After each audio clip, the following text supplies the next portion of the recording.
ఎవడు కొడితే తిరిగి మైండ్ బ్లాక్ అవుతో వాడే ట్రావిస్ హెడ్. మళ్ళీ అదే కొట్టుడు చితక్కొట్టుడు.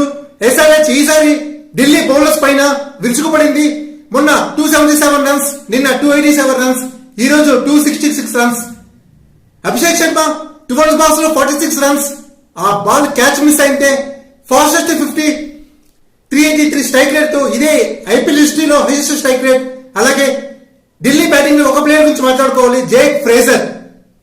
ట్రావిస్ హెడ్ 16 బాల్స్ లో 50 చేస్తే జేక్ ఫ్రేజర్ ఈ player young sensation Delhi Capitals కి. అలాగే ఇంటర్నేషనల్ క్రికెట్ లో ఆస్ట్రేలియన్ ప్లేయర్ 15 బాల్స్ లో 50 చేశారు, 18 బాల్స్ లో 65 రన్స్ చేశారు, 766. అలాగే ఢిల్లీ క్యాపిటల్స్ పైన ఈసారి ఎస్ఆర్హెచ్ 67 రన్స్ గెలిచింది. దీంతో మనము పాలిష్ టేబుల్ లో సెకండ్ ప్లేస్ లో ఉన్నాము.